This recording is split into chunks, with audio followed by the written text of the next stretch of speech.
ጌታ ኢየሱስ ክርስቶስን እንድናውቀው ካደረጉን ሰዎች መካከል ማርቆስ ዋነኛው ነው። በዚህ ቪዲዮ ማርቆስ ማን ነው፣ በዚህ መጽሐፍ ውስጥ ያለው ሐሳብ ምንድነው የሚለውን በዝርዝር እንመለከታለን። ሰላም እንደምን አላችሁ? አብዲስ አባላለሁኝ። በቲክቶክ መንደር ሃይማኖታዊ መጽሐፍ ቅዱሳዊ ታሪኮችን ስንማማር ቆይተናል። በዚህ በዩቲዩብ ቻናል ደግሞ ሃይማኖታዊ መጽሐፍ ቅዱሳዊ የሆኑ ታሪኮችን ሰፋ አድርገን እንማማራለን። ቤተሰብ ያልሆናችሁ ቤተሰብ ሁኑ። ቪዲዮ ላይክ በማድረግ ጀምሩ። ማርቆስ የተወለደው በሰሜን አፍሪካ በአሁኗ ሊቢያ በምትገኘውና በወቅቱ በሮማውያን ቁጥጥር ስር በነበረችው በቀሪና ከተማ ነው። ቤተሰቦቹ በስደት ምክንያት ከኢየሩሳሌም ተሰደው በዛ በቀሪና በሊቢያ ይኖሩ የነበሩ ናቸው። እናም ቤተሰቦቹ ልጃቸው ከማህበረሰቡ ጋር እንዲዋሃድና በሮማውያንም ዘንድ ተቀባይነት እንዲኖረው ሲሉ የሮም ላቲናውያንን ቋንቋ በመጠቀም ማርቆስ ብለው ሰይመውታል። ማርቆስ የሚለው ስም የሮም ላቲናውያን ስም ሲሆን ትርጉሙ መዶሻ ወይም ደግሞ ለማርስ የተቀደሰ የተሰጠ ማለት ነው። ማርስ በወቅቱ የሮማውያን የጦርነት አምላክ ነበረች። በመጀመሪያው መቶ ክፍለ ዘመን በነበረው በሮማውያን ቀኝ ግዛት ሀገር ውስጥ ማርቆስ የሚለው ስም የተለመደ የወንድ ስም ነው። ማርቆስ አይሁዳዊ ቢሆን ዮሐንስ ከሚባል ስም በተጨማሪ ማርቆስ የሚለውን የሮማውያንን ስም ይጠቀምበት ነበረ። አይሁዳውያን ተበትነው በሚኖሩበት ቦታ ሁሉ ለልጆቻቸው ሁለት ስም ያወጡ ነበረ። ምክንያቱም በቀኝ ገዢዎቻቸው በሮማውያን ዘንድ ተቀባይነትን ለማግኘትና የራሳቸውን ማንነታቸውን ላለመተው ሲሉ በቋንቋቸው ስሞችን ያወጡላቸው ነበረ። ለምሳሌ ጳውሎስ የሚለው ስም የላቲን ሮማውያን ስም ነው። ትክክለኛ የዕብራዊ ስሙ ሳውል የሚለው ነው። እንደዚሁም ሲላስም የዕብራዊ ስሙ ሲሆን ሲልዋኖስ የሚለው ደግሞ የላቲን ሮማውያን ስም ነው። በዚህ ምክንያት ማርቆስ የሚለው ስም የሮማውያን ስም ሲሆን ዮሐንስ የሚለው ስም ደግሞ የዕብራዊ ስም ነው። እናም በወቅቱ የተለመደ ነገር ነበረ። በሮማውያን ዘንድ ተቀባይነት ለማግኘት እንደዚሁም ዜግነትም ለማግኘት ሲሉ የሮማውያንን ስም ይጠቀማሉ። በተጨማሪም ደግሞ የዕብራዊ የማንነታቸውንም ስሞችንም ደግሞ ለልጆቻቸው ይሰጡ ነበር። ይህም በወቅቱ የተለመደ ነገር ነበረ። እናም ማርቆስ በአፍሪካ ምድር በሊቢያ ቀሪና ቢወለድም በወቅቱ በነበሩ አለመረጋጋት ምክንያት ወደ ኢየሩሳሌም መጥቶ ከቤተሰቦቹ ጋር በዚያ በኢየሩሳሌም አካባቢ ይኖሩ ነበረ። የማርቆስ እናት ደግሞ ማርያም ትባል ነበረ። በኢየሩሳሌም ትልቅና ታዋቂ ቤት እንደነበራት በሐዋርያት ሥራ ላይ ተመዝግቦ እንመለከታለን። የመጀመሪያዎቹ ክርስቲያኖች በዚህ ቤት ውስጥ ይሰበሰቡና ጸሎት ያደርጉ ነበረ።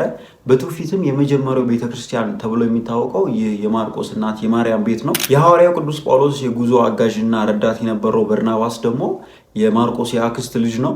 ስለ ማርቆስ ይህን ያህል ከተመለከትን የማርቆስ ወንጌል ደግሞ በውስጡ ያለው ሐሳብ ምንድን ነው የሚለውን በዝርዝር እንመልከተው።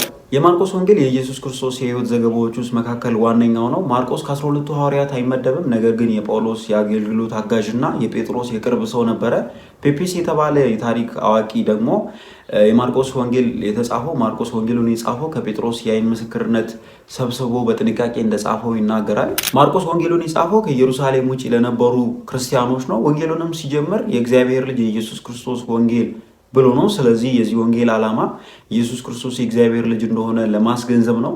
ለምስክርነትም አሕዛብ የነበረው የሮም ወታደር በመጨረሻው በወንጌሉ ክፍል ላይ ኢየሱስ ክርስቶስ የእግዚአብሔር ልጅ እንደሆነ ሲመሰክር ትመለከታላችሁ። ማርቆስ ወንጌሉን ያዋቀረው 3 ክፍል እንዳለው እንደ አንድ ትዕይንት ነው። በመጀመሪያው ላይ በገሊላ አካባቢ ስለነበረው ጉዳይ የሚያጠነጥን ነው። በሁለተኛው ደግሞ ከገሊላ ወደ ኢየሩሳሌም አካባቢ ጌታ ኢየሱስ ክርስቶስ ያደረገውን ጉዞና ሂደት የሚተርክልን ነው። በሶስተኛው ደግሞ በኢየሩሳሌም አካባቢ ስለነበረው ሁኔታ የሚተርክ እጅግ አስገራሚ መጽሐፍ ነው። በገሊላ አካባቢ ስለነበረው ጉዳይ ሲተርክ ከምዕራፍ 1 እስከ 8 ኢየሱስ ተአምራቶችን የሚያደርግበትን ሕሙማንን የሚፈውስበትንና የመንግስተ ሰማያት ስራዎችን የሚያወጅበት ክፍል ነው። ሁለተኛው ደግሞ ከምዕራፍ 8 እስከ 10 ያለው ሲሆን ደቀ መዛሙርቱ ስለ ኢየሱስ ክርስቶስ ማንነት ማወቅ የከበዳቸውና ጴጥሮስ የእግዚአብሔር ልጅ እንደሆነ የመሰከረበት፣ እንደዚሁም ጌታ ኢየሱስ ክርስቶስ በደብረ ታቦር ተራራ ላይ ግርማ መለኮቱን ገልጦ ማንነቱን በጥቂቱ ለሐዋርያቱ ያስረዳበት ክፍል ነው። ከዚህ በተጨማሪም ደግሞ ጌታ ኢየሱስ ክርስቶስ ለደቀ መዛሙርቱ ስለ ሞቱ፣ ስለ ስቅለቱና ስለ ቤዛነቱ ለሐዋርያቱ ማስተማር የጀመረበት ክፍል ነው። ሶስተኛውና የመጨረሻው ደግሞ ከምዕራፍ 11 እስከ 16 ያለው ነው። ይሄውም ኢየሱስ ክርስቶስ ወደ ኢየሩሳሌም እንደ ንጉሥ የገባበት ከዚያም ተላልፎ የተሰጠበትና የተሰቀለበት ከዚያም ከሙታን መካከል ተለይቶ የተነሳበት የመጨረሻ ክፍል ነው። ማርቆስ ወንጌሉን ሲጀምር ከጥንተ ነቢያት ኢሳያስና ሚክያስን በመጥቀስ ነው።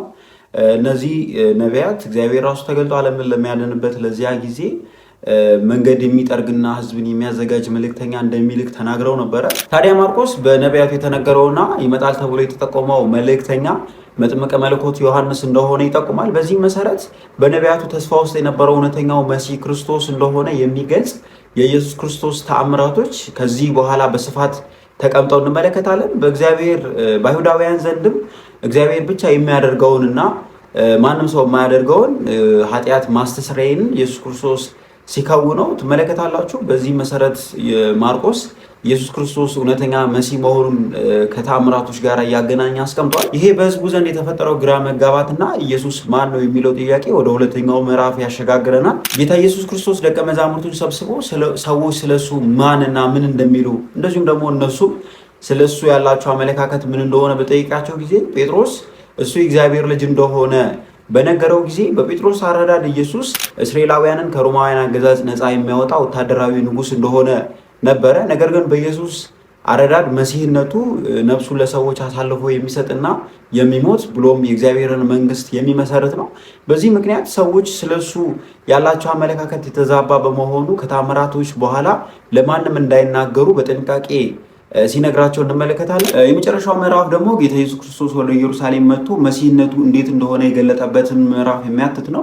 ጌታ ኢየሱስ ክርስቶስ በደብረ ታቦር ግርማ መለኮቱን ከገለጠ በኋላ ወደ ኢየሩሳሌም መጥቶ በንጉሳዊ አጀብ ወደ ከተማ ገብቶ በቤተ መቅደስ ውስጥ ዙሪያ ውስጥ ያሉትን ወንበዴዎችን ሲያስወጣ እውነተኛ መሲህና ንጉስ እንደሆነ የገለጠበትን ምዕራፍ ማርቆስ በጥንቃቄ ዘግቦልናል። በመቀጠል መጽሐፉ ጌታ ኢየሱስ ክርስቶስ ካህናትንና የካህናቶችን አለቆችን የተከራከረበትና ግብዝነታቸውን የገለጠበትን ታሪክ በስፋት ያቀርባል።